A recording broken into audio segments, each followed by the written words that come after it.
From the center of the galaxy, this is ForceCenter, show about Star Wars pop culture and the ultimate adventure, life itself, fireworks and all. I'm Ken Napzok.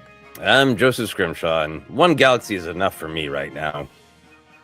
Yeah, I don't think we have a handle on this one, so I don't need another one. Once we get this galaxy sorted, explored, then we can move on to other galaxies. Yeah. Well, we're going to talk some Star Wars news. I read a very not helpful tips on podcasting thread on social media. And Joseph, we're doing it all wrong. Okay. Are we? We're doing it all wrong. Yeah, we're doing it all wrong. We don't want our audience to get to know us. We want to get right to the topic. We want to, no banter. So news coming up, but the news today is all about the Ninth Jedi trailer. Full trailer was released last week. We touched upon it briefly on Friday's call-in show, but we're going to dive in a lot deeper today. So all that is coming. Also, we're not supposed to read ads too early in the show, Joseph. It trains people to skip the opening of the show. But today's podcast is brought to you by our shop on Fourth Wall. Check out our merch store, pick up a t-shirt, help support the show, and represent ForceCenter out in the galaxy. T-shirt, pint glass, tote bag. I think I'm working on stickers. We got a request for stickers. I got to work on that, see if that's an option there. It's on my list to do this week, but head over to forcecenter-shop.fourthwall.com, forcecenter-shop.fourthwall.com to get some merch. And also, if you're out there in the world and you want to help us reach a goal, head over to Patreon for our goal. Right, sir? That is right. We are building to a goal of 417 paid patrons on Patreon. We took a little step back in the last week. Is that a podcasting rule that you shouldn't admit weakness in the first 5 minutes of a podcast? We took a little step back. Totally understandable. It is a difficult time for everyone, which is why we're promoting the Patreon so hard. But we are hoping to get to 417 paid patrons by the time Lucasfilm announces the physical media release of The Mandalorian and Grogu, which I am very excited for, to hear that Jon Favreau commentary in the comfort of my own home. Yes. I can't wait for that movie to pop up and it just constantly be on. So maybe we'll get the physical media copy as well. I need to complete my collection. Rise of Skywalker is the only thing not counting the shows and that whole thing of the movies, the only one that I don't own. I'm looking at, even at the Clone Wars. I gotta complete the collection. Yeah, it has only recently occurred to me I should try to own the Clone Wars because they could go away. And and some of the television shows are not available yet. But I just rewatched Kenobi on disc. It was great. There you go. Disc. Speaking of physical media, there was a motion picture coming out called Dead Media. And Joseph, part of our life adventures is making sure that everyone knows where they and when they can see the film if it's coming to their area. Not all solidified, not all the venues out there, but where are we going? Yes. So as my life adventure is mostly doing a lot of work for our horror film Dead Media. We are very close to announcing the full roadshow that will be on the website link, antennareleasing.com/films/Dead Media. We got tickets available for the first couple screenings in Los Angeles and for the screening in La Crosse, Wisconsin on my birthday, August 17th, and the big finale of the roadshow back in Minneapolis, where the movie was filmed on August 18th at the beautiful Heights Theater. There's some more venues on the website and more coming soon. You know what, Ken, did they talk about in the podcast calls to action and when we should share those? I didn't get that far in the thread. I read the first 5 steps and said, I hate this person. So maybe. Okay. Well, my big call to action for this particular episode is we've got an Instagram account up specifically for the film. So if you want to know what's going on and you're using Instagram, it would be fantastic. We could really, really use the follows, because bump us up in the old algorithm. So you can go to instagram.com/deadmediamovie, and I'll put that link in the chat here as well. Good indeed. Check it all out. Ephraim Harris's my birthday is also August 17th. There you go. Oh, and awesome. Ethan followed on Instagram there as well. Do that. That's good. Any other life adventures? I don't want people to get to know us too well. No, we were talking right before we started broadcasting about how we spent the weekend, and I did a lot of work, but I just spent some time with my wife, who went and saw Supergirl, and that was lovely. And then when we came home from Supergirl, I was like, okay, now is the time where I'm feeling celebratory. So I finally opened the outer package of my Mandalorian and Grogu vintage figures. So I have them out and displayed, not out of their package, in their little package, displayed in the highest place of honor for action figures right now on the coffee table in front of the television. So I see them all the time. So that Reminders. that was a big one for me. That's good. Yeah. Open it up. I get that. Yeah. Fourth of July was. It's not one of my favorite holidays, and that has nothing to do with the holiday. Or I just don't love it. And just the fireworks in the city, the fireworks in the streets, caused a lot of problems, and I had to deal with some of that. And it just was a little. I was a little bit of a curmudgeon this weekend. That's my life adventure, Joseph. I was a little bit of a Harrison Ford during a press tour in the late '80s, early '90s, or something like that. I just was a little bit of a curmudgeon. So trying to find some joy in the other things there, but and then you try to find joy in House of the Dragon, Game of Thrones. There's not a lot of joy there. So yeah, not a super joyful show that I am aware of. Yeah, on actual 4th of July, we were debating all these like very thoughtful movies about the state of things. We were like, let's maybe watch The Manchurian Candidate. It's Frank Sinatra film where political scumbags are trying to use the threat of communism to take over, and institute fascism. So it's like, maybe we should watch Manchurian Candidate. Maybe we should watch Citizen Kane about how the news industry can corrupt the politics. And then my wife's like, hey, I need to rewatch Air Force One because her place of employment is one of the filming locations, and she does a series of screenings of movies that have been filmed there. I'm like, I had never seen Air Force One. So it's like, you know what? Harrison Ford being an honorable, punchy president, great, sure. Yeah. Let's watch that. Yeah. And it was very enjoyable. Harrison Ford acted the hell out of it. I kind of thought it would be like a standard sort of, it's an action movie from the 90s, and it is, but he acted the hell out of it. His acting was this good. There was a moment where he was like there was gunfire and he was like frightened, and then somebody let off a firecracker on our street with the window open, and we both jumped 87 feet in the air. So I'm with you on the firecrackers. 4D, yeah. Part of the problem is, speaking of movies, seen for the first time, I watched Idiocracy this weekend, Saturday. I'd never seen it. Big fan of Office Space and Mike Judge. I even like what's the Extract, the other one. But finally sat down to watch Idiocracy because seemed like the right thing to do. It's not the right thing to do because that movie's not a movie about the future. That movie is about then, 2005-6 range. Everyone in that movie from the future, I was like, I worked with all of them. All that stuff was how they spoke, how they thought, how they acted. We are there. We've been there. It's maybe that contributed to my. Just dealing with low IQ people. There was someone I was leaving. I was leaving Taft's place, and there was a kid lighting like firecrackers, and he saw me come in my car, and he lit it anyway. So I'm like, here, my car's going to take some damage. Instead, he picked it up and started throwing it at the kids on the stairs watching him. And I just like, I gotta go home. We're living it. So anyways, that's probably how my weekend was. I had a great weekend, but holiday not so much. Yeah, understandable. Understandable. Eddie Moore says it there. Get off my plane. Okay. Well, there you go. We've caught up, and you all are ready for the main topic today. Star Wars news. The Ninth Jedi series is coming soon. Joseph, what do we got here on this?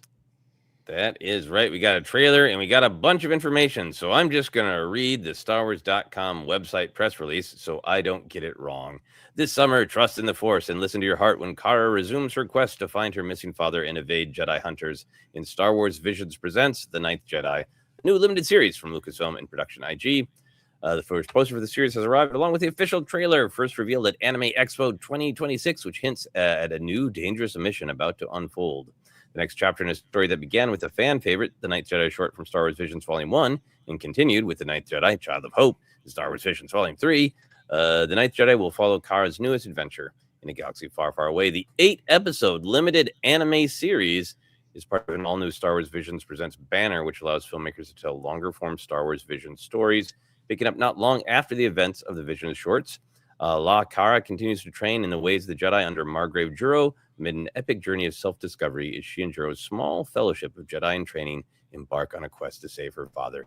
Join Kara when Star Wars Vision Presents The Ninth Jedi premieres August 5th on Disney Plus and Hulu. So we're going to talk about the trailer for sure, because I think the trailer is the most exciting thing. But I also want to talk some big picture stuff about the project and about the release schedule and all that. So now that The Ninth Jedi is almost here, Ken, how are you feeling? Are you more excited? Are you still a little like ambivalent? Where you at?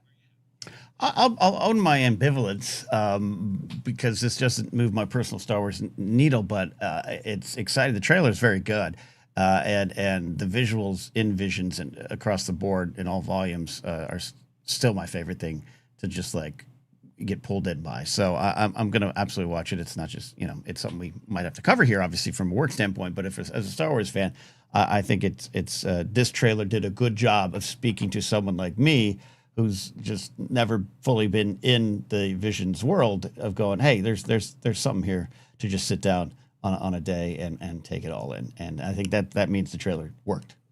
Mm-hmm. Yeah. No, I was, I'm busy and wondering, how is covering it going to work and all that. So in theory, I should be bringing some anxiety to the trailer, but the trailer was just so fun. I was like, oh, well, this is great. And I have been excited for it, and I continue to be excited for it. I really love the aesthetic. I love the idea, the general kind of setting of, we're in the middle of the conflict, but this group of Jedi is maybe returning. And I think I just got excited again by the freedom from canon. Like, I'm not a grump about canon, and I like stories that are connected. I kind of can't wait for Ahsoka season 2, which I think is, if there were like MPA ratings for how connected to canon is it, I think Ahsoka is like a triple X. Like, it's canon. It's connected to everything. And I have no problem with that. But I also kind of like this other side of it that is almost more like seeing Star Wars again for the first time. Like, I think the first time I was exposed to anything even close to anime was when I was a kid in Minnesota. The Chicago broadcast of the Bozo Clown Show was available to us. And that was, and Bozo was like, hey kids, here's some robots that turn into cars. I saw Transformers, and it was just this great sort of like, that was weekdays, but like weekday morning, Saturday morning, animated adventure. It gives me those feels of just like, it's totally not connected to anything. It's just an adventure you can go on. It feels like, Saturday morning cartoon in a great way. Bozo had anime as rock bottle art. Yeah, he did. Yeah, I'm with you on that. It's first of all, I think we do need to talk about, you call it Ahsoka season 2 triple X. I think that's where are we watching that one? I think what I love, and I've continued to love about Visions, is what I think its main goal is going out into the world, beyond our Western walls, and just saying, hey, what was the influence on Star Wars? Let's remix it. Let's tell these stories about the core Star Wars, and what many different people took away from Star Wars and continue to take away from Star Wars, from their perspectives and experiences, and therefore you can just tell these stories with that freedom that you're talking about. You're right. You and I don't. We both love canon, but when Dave switches something slightly outside of some of the maybe some missteps he's had with that in the past, but just the actual details, you and I aren't the type of fans that get hung up on. So I have no reason to get hung up on it being non-canon. So I'm buying into what you said, just the pressure to tell these stories, but remix the core of Star Wars in a new way for other people. Yeah, it becomes about these new characters, and it becomes about like these kind of classic ideas and how are they going to be reinterpreted. How are you feeling about this release schedule? So it's 8 episodes all at once in the binge model. How are you feeling about that? It's interesting. I try not to read too much into that either direction, right? Does that mean they just are like, hey, let's get it out? Do they have some evidence and research showing that, hey, in this kind of genre, the anime genre, like, this is how it would work? I always kind of defer to their research models, the non-AI ones that I'm sure they are using, right? To figure it out. But yeah, I still don't love the binge model overall. But that's just kind of a bigger soapbox statement. I don't even think we're losing that. I mean, there's still, House of Dragon weekly. There's still weekly. I think it's still the standard in a lot of ways. But when you look at Netflix, there's just reading an article this morning about Netflix and the reason they cancel so many shows, or one of the reasons they cancel so many shows after season one, seems to be there's a binge model, there's a purge on the show, and then there's a binge on the show, and then the fan base moves on, and by the time the fire is lost for these shows. So this doesn't have that kind of pressure. So I'm just gonna enjoy them all dumping into my lap. Yeah, I'm torn on it because I think I really like the weekly because of the community, because like Mall Shadow Lord was so much fun for us to have discussions amongst ourselves and with all of our listeners and friends about what's going to happen next, and kind of deepening the connection and the love of, like if Mall Shadow Lord came out in a binge model, the fate, I'll just in case somebody hasn't watched it, the fate of some of the characters wouldn't have been so much tension, because you just I watch it real quick and it happens and it's still sad, but it wasn't, so a part of me misses the community that's built up by being able to talk about it ahead of time. But I'm also excited to watch something where there isn't as much time and room for speculation, because I've been more aware of that for myself, of like, how much does my own speculating start to affect my expectations of a show. So I'm kind of torn. Like, part of me is like happy to be able to just be like, okay, I'll sit down and gobble it. And part of me is like, oh, I miss the community because it'll be over quickly. Yeah. And I'm not against sitting down too. It works for shows I'm catching up on or missed. I'm almost done with the 5 seasons so far of For All Mankind. I'm very late to that show, and I'm working my through, and that's how I like it. But when it's first run, beyond just us covering things in Star Wars, but when it's first run, I think there's great value in the waiting for the next week. But I'm with you too. This is it does kind of remove that kind of speculation pressure too. You can just kind of take in the story as it is. Are you concerned at all about spoilers? Like if whatever's going on in your life, you can't drop everything on August 5th, the moment it drops, and watch it all. Are you concerned about spoilers? Leaning back on that ambivalence, no. No.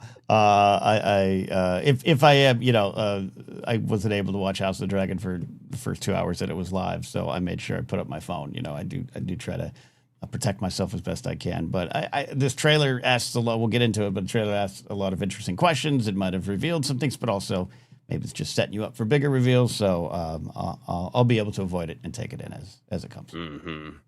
I got a couple of good thoughts. I'm a little concerned about it because it's going to come out while I'm on the road for the road show. Yeah. So I don't know if I'll be able to clear my schedule and watch it. And I also just kind of feel like it isn't it's not like when Luke Skywalker showed up in Mandalorian, Right. The number one trending, anything on the internet was Luke Skywalker, holy ass, Luke Skywalker.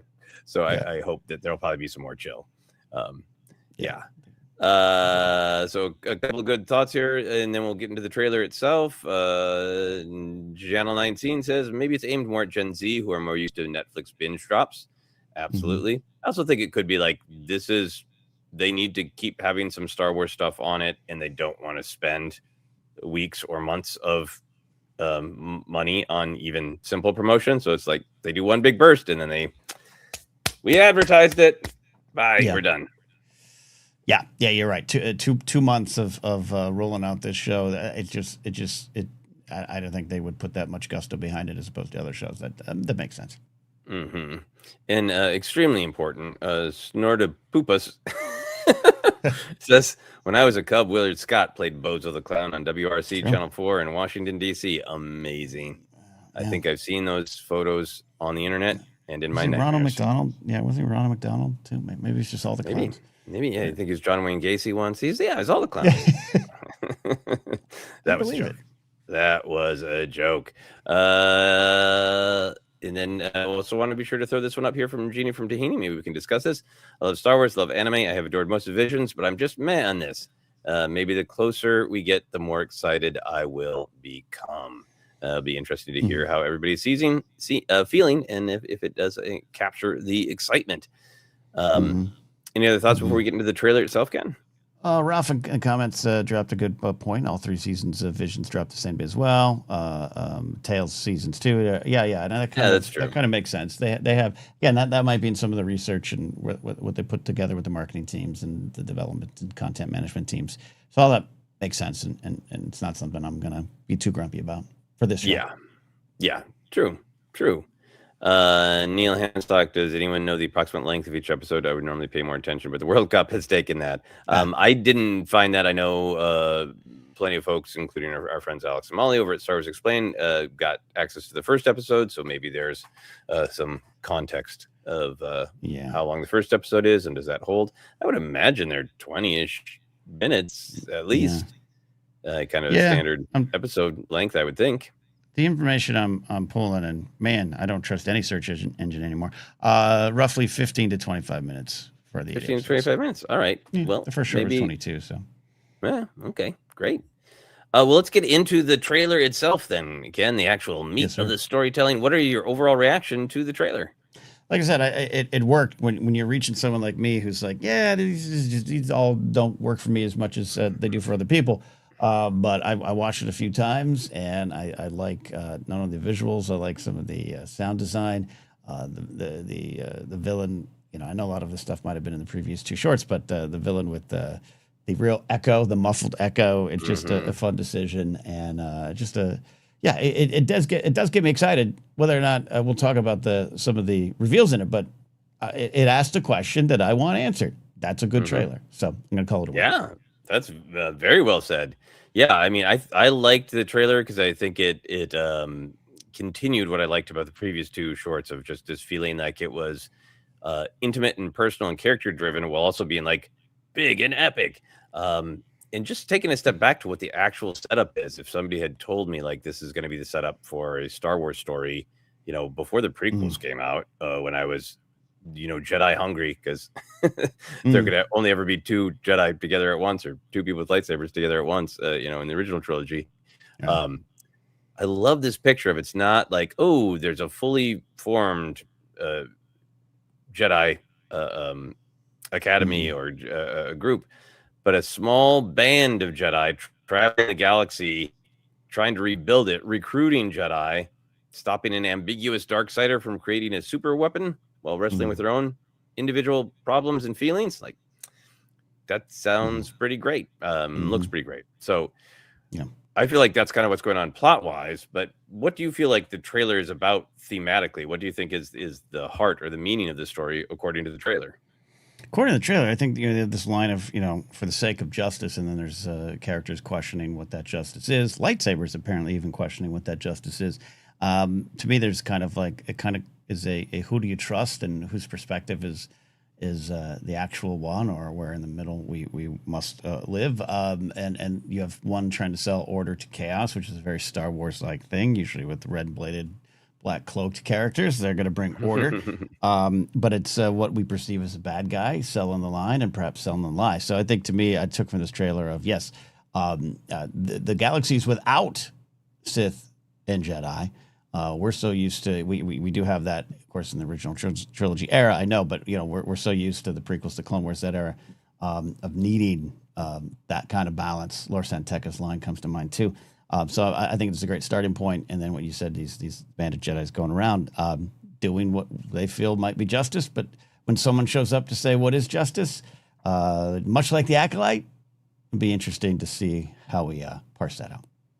Yeah, I think what I thought was really great about this trailer thematically is it felt like it was trying to create this sort of sense of what is right and just, and saying the idea of the Jedi as defenders of peace and justice is right and just. And like the first half of the trailer just kind of making you fist pump for like, yes, the Jedi will come back and they will save us from bad people with capes and masks building super weapons.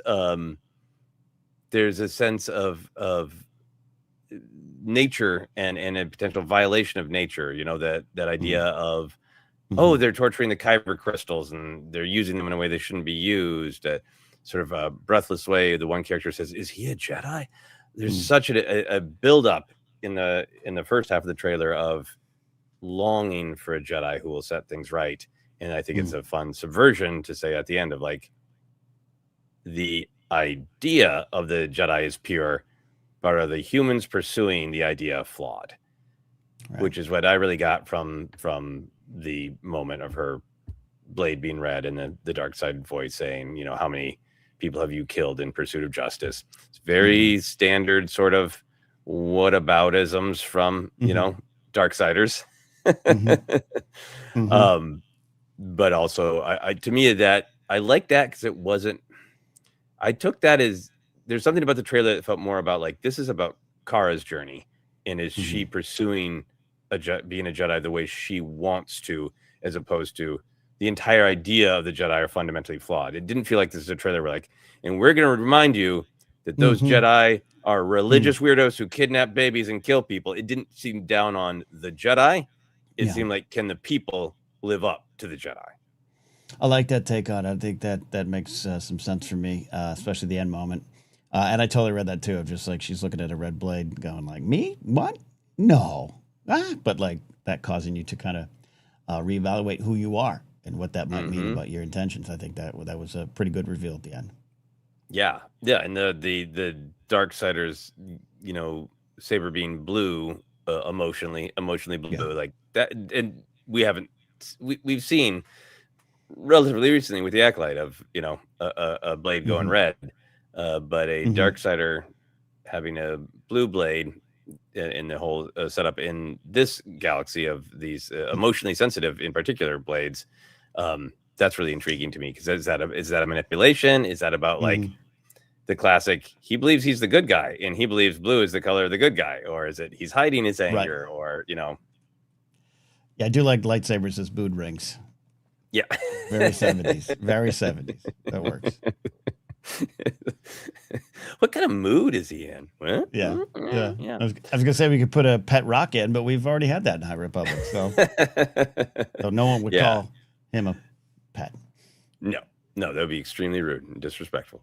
So what parts, this is something we talked a lot about with the visions, the various shorts. What parts of existing Star Wars canon or lore or storytelling or even era do you feel like it's pulling from? Because that is a part of the fun of these, of pointing and going, ooh, it's a battle droid. Ooh, it's this from the sequel era.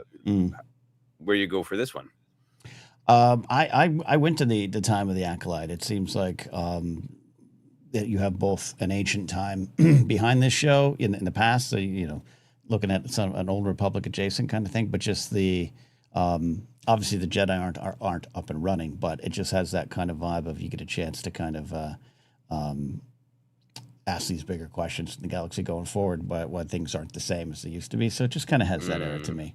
I know it draws, obviously there's some Death Star parallels and that kind of stuff, but they didn't pitch it as there's a rebellion, a government that needs to be toppled. And some of the other Vision shorts do address that and directly connect with that motif. So that's where I'm kind of going. A peaceful galaxy in a way. Yeah, it's interesting to me, like that idea that the Jedi are missing is like, okay, that we're familiar with that. The Jedi and the Sith are gone, and something more mechanical, political has risen up. And I mean, certainly it's been portrayed as horribly fascist, and you know, lightsabers aren't allowed and all that. With her father being a lightsaber smith, so I like that scale. I think there, design wise, there was a lot of to me like sort of prequel looking Tekken ships, like some great stuff there. I thought it was really interesting that the super weapon has Star Killer base vibes. True.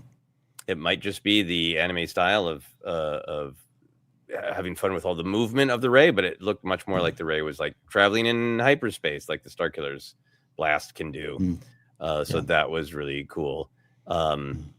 Yeah, and then the biggest thing is it is hard to ignore the Acolyte in the room. So maybe we should just talk of that a little bit.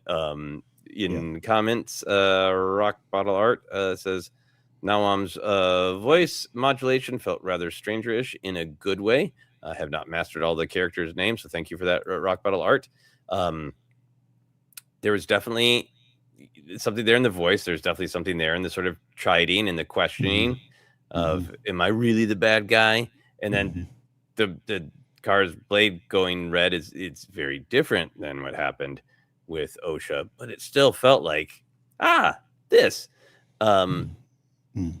how do you feel about how the acolyte similarities? How do I feel? I don't want to keep. It's an interesting way to ask big questions on something, the Force, Jedi, Sith concepts that are just so big in our Star Wars fandom, right? And going to the Acolyte, I think that's the biggest tragedy is that it didn't get to finish telling its story, and it left a lot of things dangling that were frustrating for me a little bit, just in terms of what the show seemed to be saying, or actually at times the show wasn't saying, but people thought it was what it was saying. It was actually more the frustration. And then for all the reasons it doesn't go on, and that was frustrating. So I'm not saying this is any kind of de facto sequel. It's obviously drawn on those shorts that came before, but getting to ask those big questions and maybe getting to do it in full with 8 episodes that that you have, that's going to be interesting. That's the Acolyte for me connection. Yeah, I think there's always the trailer, and like I got something from the trailer, but sometimes trailers are not entirely accurate to what is the heart of a story. The great trailers are on the nose, and other times, like that first Rogue One teaser, that ended with Saw saying to what appeared to Jin of like, if you join this fight, what will you become? And like that couldn't be farther from what Rogue One is about. There's no sense of like, Yeah. what's at stake is Jin's soul, because she's so violent in her fighting. Like, if Saw ever said, "What will you become?" It's like, you're not being violent enough. But that first Rogue One is totally like that's the emotional core of this story. I like that. Yeah. So I'm wondering how accurate it is, and it's also like, I don't know. I think I had to be perfectly honest, I had an immediate knee jerk. This is such a cool moment, but we've seen it recently. And I think it is just a danger of how lucky we are to have as much Star Wars storytelling as we do. That, we went on a run of no abdomen was safe from being stabbed by a lightsaber, and every abdomen stab was survived. And like 1 or 2, great. We're on a run of lone wolf and cub type stories where, it's about what a mentor owes a child and keeping them safe. And I'm sure there are other little things that have popped up of like, well, that really resonates with that. I think the trailer made it seem like it had similar thoughts at stake of what does it mean to be a Jedi? Are the people purporting to be Jedi failing? Are they going to be manipulated by this Darksider? Is the point of the view of the show that the Darksider is manipulating them? Or is the point of view of the show the Darksider's got some good points? Right. And that's maybe the tension that I have, because I don't think Acolyte finished its story. I think the Acolyte had empathy for the stranger, but I think it was written to show he was full of it and knew it and was manipulating people and knew he was doomed to loneliness, but was trying anyway. But a lot of people, and I respect people having a different take. That's my take and my interpretation. It's not the truth. It's my take. But a lot of people are like, no, the stranger was right. He made all the best points. So I think part of me is just like, how much are we in for that roller coaster? Or maybe it's wishful thinking. I really hope this is a story about the idea of the Jedi is pure, and it's a challenge to lead up to it. There's no problem with the idea of the Jedi. The challenge is to live up to it, and somebody poking at that I'm thrilled for. If it's actually the Jedi and the Sith are kind of the same, I'm like, not in the mood for that one. Not in the mood for that one. Have I gone on about my mom saying it takes 2 to tango all the time? It's been on my mind a lot. My mom, when my brother and I were young, and like she'd be trying to study for college, and we'd be making noise. We were fighting over who gets to be Hammerhead, who in our action figure play, and she would just come upstairs and say, "It takes 2 to tango," and like every time either my brother and I started it, one of us was the asshole that day. Mm-hmm. Mm-hmm. Mm-hmm. And did you take turns playing Hammerhead? Yeah. No. Sometimes we had a good attitude about it, and sometimes we didn't. The point being is like sometimes someone is actually wrong, and the Sith are wrong. Yeah. They've committed to wrong. They're super into wrong. Yeah, they enjoy wrong. They dress wrong. Well, some would say cooler, and I kind of agree. But yes. Yeah. Okay. Definitely curious for anybody listening. Any thoughts or feelings about the Acolyte similarities? Because I think that is one of the biggest sort of bumps of the trailer. Good, bad, or otherwise. If like, hey, more of this, great, awesome. Yeah. Svetnik says, I don't believe Lucasfilm Elseworld story or not would allow a Jedi and Sith are the same story. At least I hope not. I don't know what "oh honey" means. Because sometimes we're in delayed. Yeah. There you go. Yep. A lot of people want to know more about that Hammerhead story, I think. Is there an equivalent? If you didn't get Hammerhead that day, was there an equivalent figure you got to play with? Well, technically Hammerhead was my brother's, and Walrus Man was mine.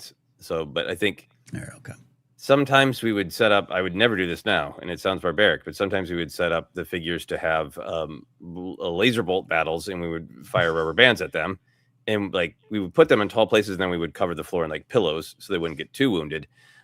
Smart. But when you hit Hammerhead's legs were loose, so when you hit him, his legs would go as he fell over. And I think we were competitive over who got to make Hammerhead's legs go crazy. As you should be. We could both enjoy it. It was dumb. It's very dumb. Takes two to tango, Joseph. Takes two to tango. And the whole Jedi thing is like, look, we really don't want to tango. We're doing everything possible. We're letting you know that if we need to, we'll tango. We've trained to tango, but please, we're trying not to tango. No dancing. No dancing. Anyway, back to the Ninth Jedi.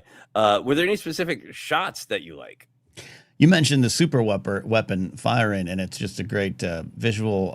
You're right; it connects to the hyperspace moment, and that's just kind of the I don't want to say template for this modern Star Wars trailer, but especially during the 7, 8, and 9 era.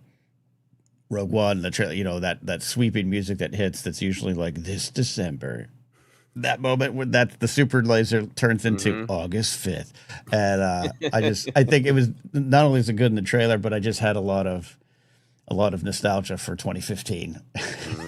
Which, man, I wish we were back in that year in a time machine to change things. But yes, I just love those, the Star Wars trailers. I'm one of those folks that every once in a while just puts them on a YouTube run and just watches all of them over and over and over again. So this has that moment. I just really like that moment, and I like the beginning.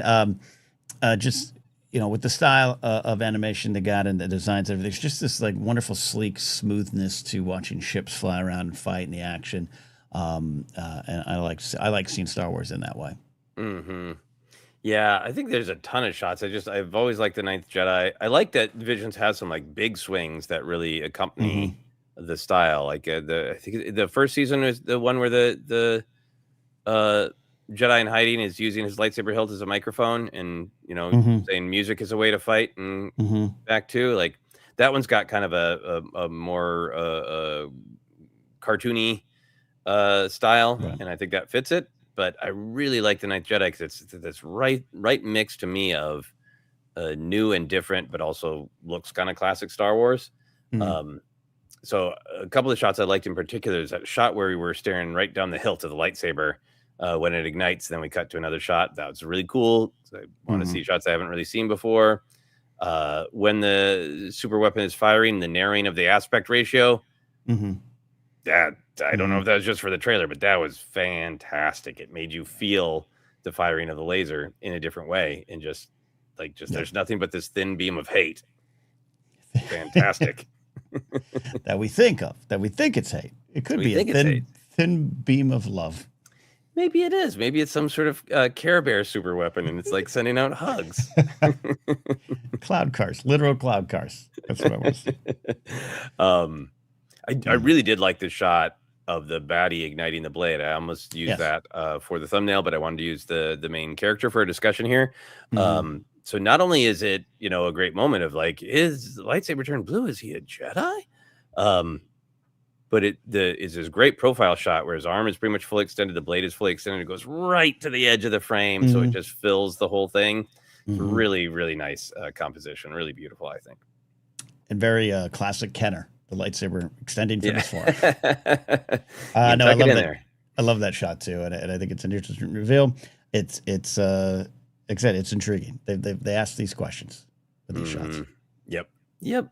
And I think the final big one for me is there's that shot at the end, which is the blade turning into this sort of weird black and white marbled texture pattern, which like that to me was even more exciting than the red blade. The red blade thing is fascinating for Kara's character and for this story of what does it actually mean and what does it mean to her. But in terms of just like cool stuff you haven't seen in Star Wars, like, oh, we can do patterns now.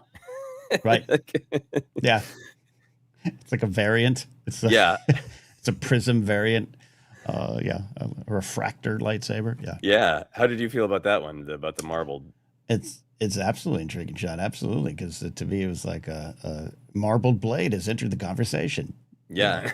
Another character, another moment, maybe. Yeah. Darksaber vibes too, says Ihaja.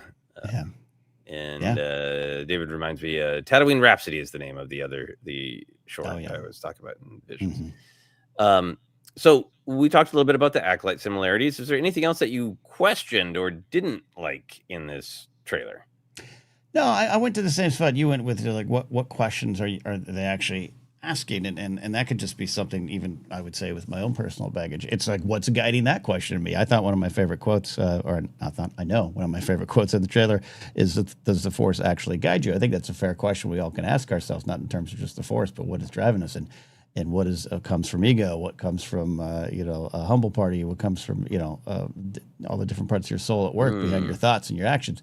And so you could be doing what you think is right, not from, hey, a villain's a hero in their own story, but like you could actually be doing what you think is right, but the intentions behind it, might not be as pure. I years ago, I was trying to put together a project, and I was really excited about it, but a friend just kind of was like, "Are you doing this to actually?" This is like 25 years ago. Are you doing this to actually help people, or you just want to make money off of it? And I think I just kind of wanted to make money off of it, and this seemed like a good idea. Like I was like, oh, this is something I'm experiencing. Let me put it into a book. But my heart wasn't even in what I was experiencing. Like I was trying to change as a person, and I was like trying to explore what I was. It's a longer conversation. Not fair. I'll have with you, but and it was one of those moments. It felt like that. So, anyways, that's not something I questioned. But I think the trailer with the reveals, the red blade, the blue blade.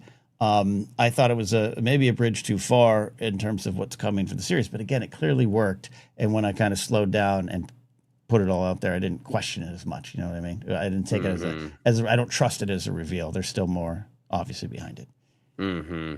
Yeah, no, I really like what you're saying. I forgot about that line. That line's really good. Are you truly following the Force? Because I think that is something, that we can lie to ourselves about, and I think that's how some of the Jedi failed in the prequel era and the lead up to it. Of like, I feel like Caddy-Mundi, as much as we poke fun at him for being wrong about everything, I think he's just sort of like, well, we're Jedi, we're attuned to the Force. The Sith couldn't return without us knowing. Like, getting so confident in your ideology and saying like, I think about it from the creative perspective of there's a huge difference between having faith in yourself of like, I can come up with a good idea versus I'm good, therefore every idea I come up with is good. Like, no. And I think that's where people, especially artists, lose themselves of like, well, but I'm so great and I did it, so it's great, right? No, every idea is its own thing to succeed or fail, and you might have a good batting average for good ideas, but it's on you every time to do the job. And I feel like, but it's, is she dealing with issues of revenge because she's still looking for her father? Is she losing people? Is she afraid of losing people? So is she saying like, oh no, I got to run over here and stop this and attack this and fight this because it's right and the Force is telling me to do it? Or am I doing it because it is feeding anger and answering fear and all that. Yeah. You also described every LA open mic comedy scene. Just everyone convinced that what they're doing is right. I showed up, therefore I am. I showed up, therefore I am. Yep. Oh, open mics. I remember the first one I went to when I moved to LA, and I was like, oh, I don't think I'll be going to a lot of these. No. Nope. That's, I mean, it's the reason that I didn't like it is because it was a small group of people, and it was all people who were telling themselves, I'm here to train up for comedy. I'm here to train up for live performance, which is great and solid. But along with what we're discussing, what was actually happening is you are training yourself to entertain 7 to 10 other bitter comedians. You are not training yourself to interact with a regular audience. Correct. So open mic stand-up does relate possibly to the themes of the Ninth Jedi of like, what are you actually doing this for? And have you talked yourself into you're doing something for one reason and really you're training for a different thing? Yep. Yeah. Gee. Yeah. You and I are right in line on open mics. I did one in my entire career. Yes. As always, we can find the themes in real life and tie it to Star Wars. It's because it's all there. It's all present. And I think you're touching on something that this trailer's asking. It's interesting. I admit for myself, for anything I question the trailer, in the context of just the trailer, the red blade thing in Karashak is great and powerful. There's the Acolyte similarity. I think I also just had that knee-jerk reaction of like, I really hope this isn't from the second to last episode, you know? Yeah. Because it's such a big moment and it's clearly so pivotal for her character. That is the kind of thing that I'm getting tired of in trailers where the biggest pop is something that is so powerful that you will remember it as you're watching. So if this is 8 episodes and I get to episode 6 and that hasn't happened yet, it's affecting the way I see the story unfold because I'm just waiting for that moment to happen. So I hope it's episode 2. Yeah. David asks, could it be a quote dark Rey moment? Ooh, yes. Most likely. Yeah, most likely. But yes. Yeah. I could get on board for that. There was a lot of dark Rey spiraling and theorizing. I forgot about that, of how like, yes, it's just a manifestation of her fear. It's great. Yes. That's yep. Yeah, but people were rewriting that film. Like, okay, if by the beginning of Act 2 she chisels her teeth, how can she make it back to me? Yeah. Could be. Yeah. Rock Bottle Art agrees with you, Ken. Yeah, vision or a sobering "oh crap, I've gone too far" moment. Yep, that would be really cool. Yeah, made a huge mistake. The zoom in on the Job moment. I've made a huge mistake. I think also, I just think we're in such an interesting time. Obviously, as we talk about plenty with what's going on with big genre movies in Hollywood, with how much the studios are actually, they're not going to back away from streaming, but they want to now make as little as they possibly can in terms of actually making things. I think in this whole sort of mushy time of possible change, I think one of the things that might change is trailers, because I do think trailers have moved from an art of teasing to a sweaty, let me show you all the best moments because we're so afraid you won't come. We're so afraid you won't watch. That I think trailers have gotten really, really desperate and sweaty. I know I've mentioned it before, but I think the last Captain America movie, I think it was a fine movie. I don't think it was like the most amazing movie ever, but I really enjoyed it. And the trailers sunk that film. The advertising sunk that film because they relied heavily on something that barely happens in the film.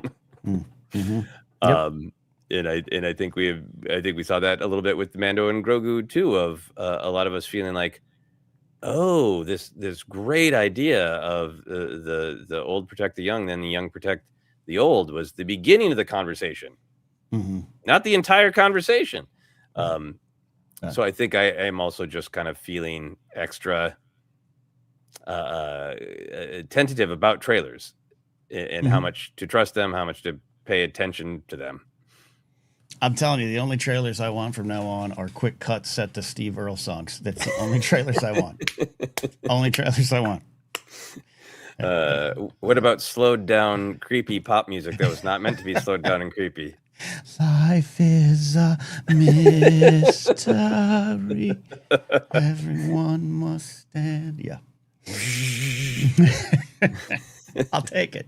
Yeah, sure. Why not? Let's do it. Let's cut all the trailers to that. That would be really fun.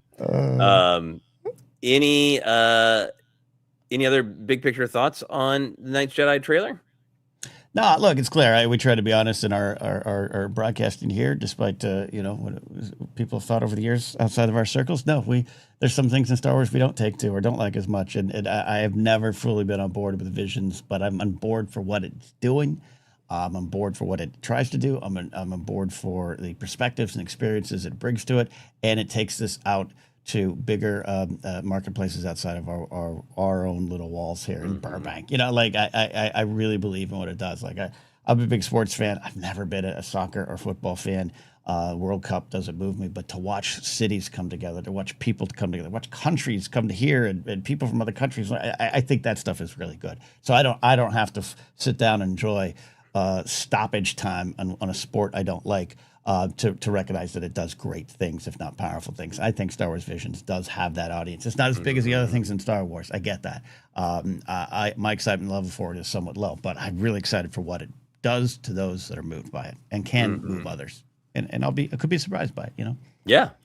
I mean, I feel like a lot gets talked about with the attention economy, that like all of our apps are wanting our time. They don't want us to leave, right? Ever. Every product wants to be the everything product. You're pretty soon your dishwasher is going to want to do your taxes for you, all that stuff. But I think my love of Star Wars is limited by the minutes and hours and seconds in the day, and that's been my only problem ever with Visions. I have liked the majority of them. The ones that aren't for me, like, who cares? Watch it once or twice and discuss it. And by the time we're done discussing them, I'm like, I love these. These are great, and I love what they mean. You said it so eloquently about Star Wars borrowed ideas from across the world, and it's great to see, particularly the parts of the world that were heavily borrowed from, put their stamp on the saga. But the thing that's held me back is there's been some books and some comics, and I haven't had time for them. But Vision seems like it's bite-sized things that come out once every couple of years, so it's hard to sink into and make it a thing, right? So I'm really happy that it's a series, and maybe it'll just be binge. We'll watch it and we'll talk about it and we'll move on. But I'm kind of hoping, like, well, maybe Ninth Jedi comes out every year, and pretty soon, it builds up the way like Rebels did. People liked Rebels as airing, but now Rebels is like fundamental. It's core. Tons of people who started with Rebels, it's their favorite thing. And if they made more seasons of Ninth Jedi, could it become more of a substantive part of Star Wars? And then it wouldn't be like this thing, like it's bite-sized snacks that come out for May the 4th, but its own thing. And, some action figures, some bed sheets, the whole deal. Yep. Candies, some treats. Yep. Oranges. Yeah. And then I think my final question for you, and if you're watching and you have any questions or thoughts, feel free to put them in the old chat. So they've made a big deal out of this is the new banner, Star Wars Visions Presents. That's right. If they're going to make something more, it's already in production. They're not going to wait and see how this one goes because it takes too long for animation. So do you think they're already have something in the pipeline, and if so, what would you like it to be? I think it's very possible. Yeah, and we're far removed from the rumor mill, but I've heard talks of a movie, a Japanese language first movie, that kind of stuff. But obviously, Visions goes beyond just Japan. But I would be excited, and I think you and I both really connected with the Spy Dancer from season 2, volume 2 of Visions, and something like that. Played over 8 episodes would be spectacular, and something I'd be interested because that one moved me. That one connected with me because you're right. there's a lot of different types of stories in these visions for a lot of different kind of viewpoints. So that's what I'd like. Yeah.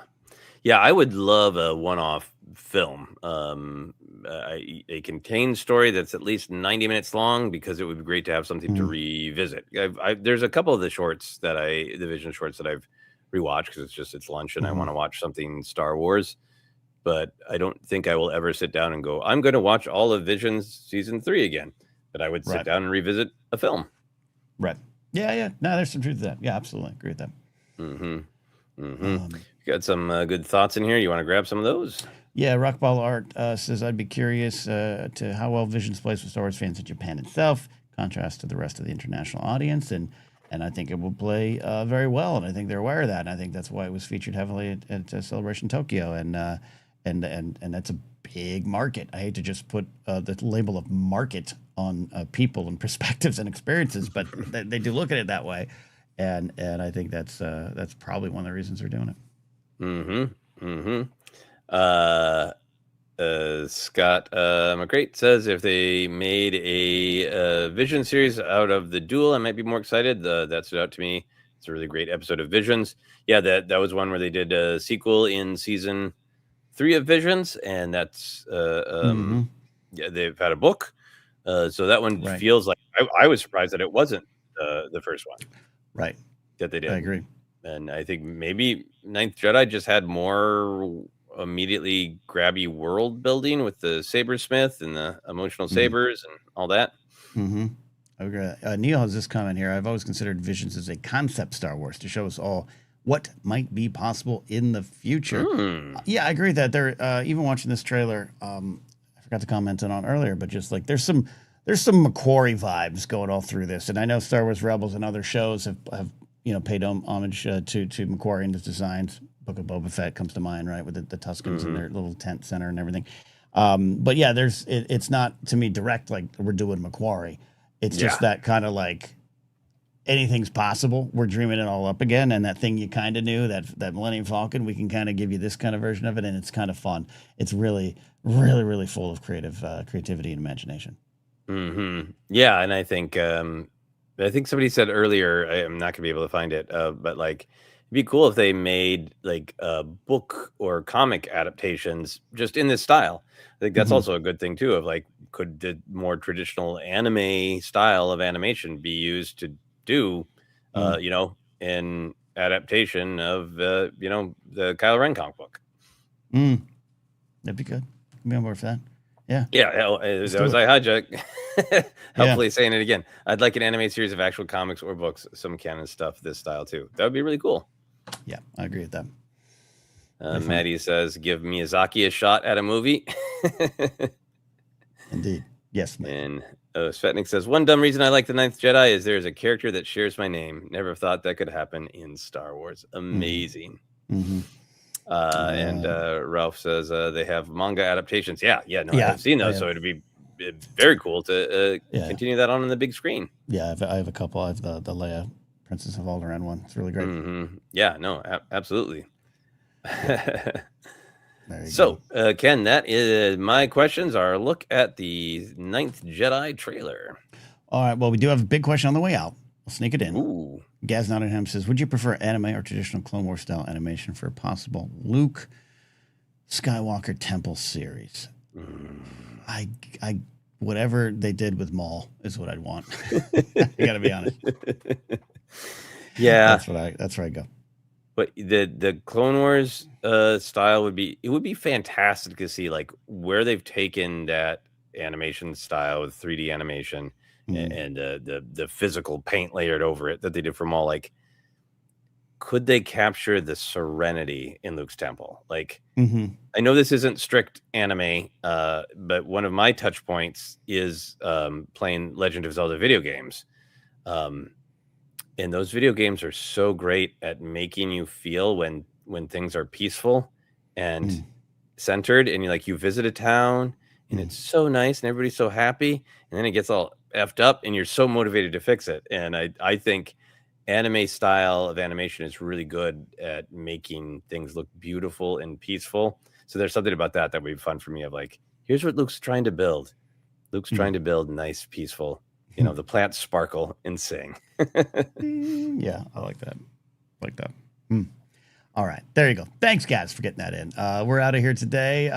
We are going to be a little shorter this week. Travel for me and work for Joseph, so we apologize. We'll try to get something else out if you're watching live and listening as we release this. So bear with us. Get into that Discord via Patreon to continue the conversation there. You can support us at patreon.com/Friday. And when our call-in show returns, you get to use that Patreon membership to get the link to call into the show. You can still support us by listening as a podcast, get some merch, as we talked about. Links down below. If you are watching on YouTube, and go to the descriptions. I know a lot of people don't. I'm in one of those moods today where I'm just like, all the things that don't really work. It's social media and digital media are driving me a little crazy. Some of them are those things. Go down, and if you're new, you can find us there. Find me at my website, Napzok.com. Get information on my stand-up comedy show coming up July 23rd, San Diego Comic-Con, 7 p.m. on that first Thursday. Jen Sturger and Mark Ellis headlining, and I'll be there supporting them. It's going to be a fun show, so come on out and watch us perform. And as Joseph said up top, he's got a film coming out, and you can start getting tickets to see it, sir. Yeah. Like I said, not all the tickets are up. Hopefully, big announcement of all the tickets and all the stops coming soon. But I'll put the link to where you can check it out for now in the chat here, antennareleasing.com/films/dead media. So you can check that out. And if you want to help from wherever you live, a follow on Instagram would be incredibly helpful. So check that out as well, Instagram.com/dead media movie. That is it for me. The blue light went out, so I guess it's telling me I'm done. There you go. And I'm done too. All right, everybody. We'll see you next time here on ForceCenter.